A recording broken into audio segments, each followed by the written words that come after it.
श्री हरिवंश।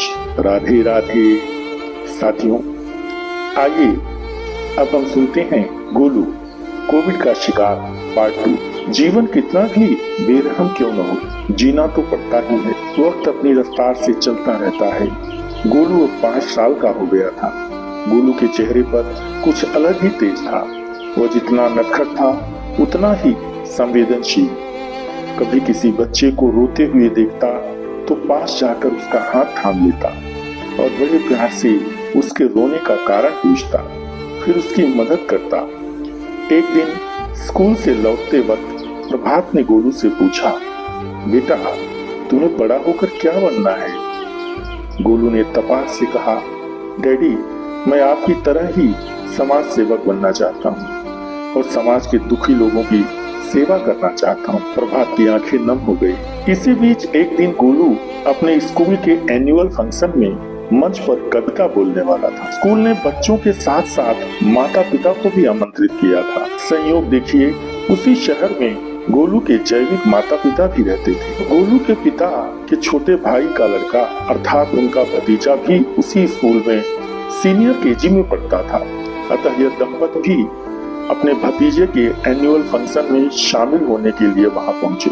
जैसे ही गोलू मंच पर आया, माइक पर खड़ा होकर मुस्कुराया तो पूरा हॉल तालियों से गूंज उठा। लेकिन उन दो चेहरों की आंखें खुली की खुली रह गई। वो चेहरा, वो मुस्कान, वो आंखें देखकर माँ की आंखें भर आई। उन्हें अपना अनाथालय में छोड़ा हुआ बेटा याद आ गया। पिता का गला भी सूख गया। माँ की ममता एक बार फिर से तड़प उठी, परंतु मौन थी। किसी से कुछ कहे भी तो क्या कहे, किसी से कुछ पूछे भी तो क्या पूछे। गोलू ने एक बेहद सुंदर गीत सुनाया। गोलू के इस भावनात्मक गीत को सुनकर सभी उपस्थित श्रोताओं की आंखें नम हो गई। प्रोग्राम खत्म हुआ। लोग अपने बच्चों को लेकर बाहर निकलने लगे। ये दंपति भी अपने भतीजे का हाथ पकड़कर बाहर निकले। तभी प्रभात जी भी गोलू का हाथ थामे हुए बाहर आए। गोलू ने प्यार से कहा, डैडी मेरी कविता कैसी लगी आपको? प्रभात जी बोले, बहुत सुंदर और सबसे अच्छी कविता सुनाई आपने बाबू।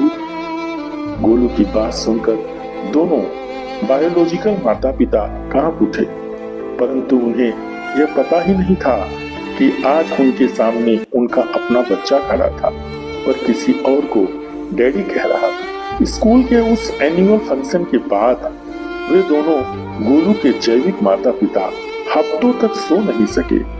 उस मासूम की आवाज, उसकी कविता, उसकी मुस्कुराहट और उसका डैडी कहकर बुलाना और हाथ पकड़ना, यह सब कुछ जैसे उनकी आत्मा को कुतर रहा था। अंततः उन्होंने एक दिन साहस किया। वे उसी अनाथालय में पहुंचे जहां उन्होंने अपने नवजात और बीमार बच्चे को छोड़ दिया था। उस अंधेरी सर्द भरी रात में दिल में डर था, शर्म थी, अपराध बोध था, लेकिन एक उम्मीद भी थी। मुख्य संरक्षक श्रीमती उषा खन्ना आज भी वहीं कार्यरत थी। वे दोनों उनसे मिले। जब उन्होंने उस दंपति को देखा तो वो उन्हें पहचान नहीं पाई, लेकिन जब उन्होंने कहा, हम यहाँ एक बच्चे के बारे में पूछने आए हैं। हमने उसे 5 साल पहले एक रात इस अनाथालय के बाहर छोड़ दिया था। उसे कोविड हुआ था। श्रीमती खन्ना का चेहरा सख्त हो गया। उन्होंने गंभीर स्वर में पूछा, क्या आप अब उसके माता पिता कहलाने लायक हैं? प्रताप ने धीमे स्वर में कहा, हमें अपने किए पर बहुत पछतावा है।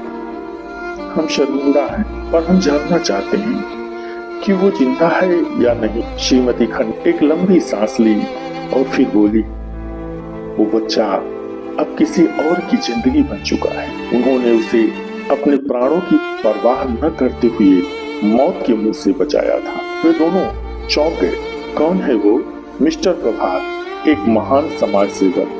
वे दोनों श्रीमती खन्ना से प्रभात जी से संपर्क करने के लिए निवेदन करने लगे। काफी सोच विचार और गोलू के मन की स्थिरता को ध्यान में रखते हुए उन्होंने प्रभात जी का पता उन्हें दे दिया।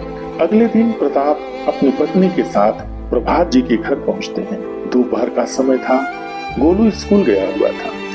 दोनों अपराध बोध से खामोश बैठे हुए थे। प्रभात जी उनके सामने बैठे थे। कुछ देर तक मौन रहा।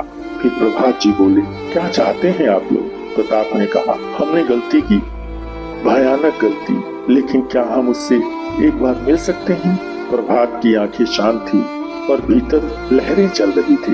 उन्होंने धीरे से कहा, देखिए, बड़ी मुश्किल से हमने उसे मौत के मुंह से बचाया है। अब मैं उसे एक और झटका नहीं देना चाहता। क्या कहूंगा मैं कि ये तेरे वही माता पिता हैं जिन्होंने तुझे मरने के लिए अनाथालय में छोड़ दिया था? दोनों पति पत्नी की आंखों से आंसू बहने लगे। मैं नहीं जानती कि क्या कहूंगी, पर देखना चाहती हूँ सिर्फ एक बार। प्रभात ने गहरी सांस ली। ठीक है, लेकिन फैसला मेरा नहीं, गोलू का होगा। अगले दिन प्रभात जी ने गोलू को बड़े प्यार से अपनी गोद में बिठाकर सच्चाई बताई। गोलू थोड़ी देर चुप रहा, बस इतना ही कहा, डैडी, मुझे अब किसी से कोई लेना देना नहीं, मैं आपको छोड़कर कहीं नहीं जाऊंगा। प्रभात ने उसे गले से लगाया और कहा, नहीं बेटा, तुम्हारा घर, तुम्हारा परिवार यही है, लेकिन मैं चाहता हूँ कि आप एक बार उनसे मिलकर खुद ही अपना फैसला सुना दे। गोलू ने सहमति में सर हिलाया। अगले दिन पार्क में गोलू पहली बार अपने जैविक माता पिता से मिला।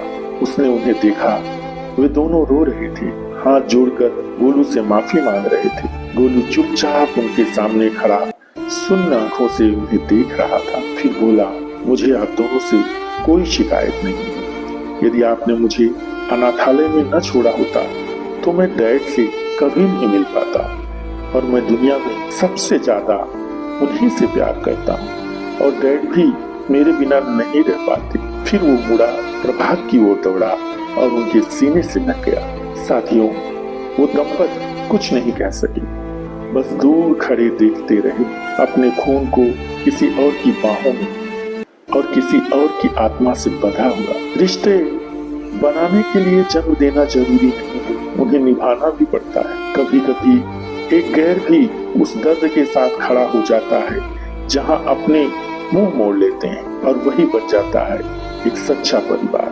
तो साथियों, देखिए मेरी कहानी, अनोखा रिश्ता, माई एक्सपेक्टेड सागा पर।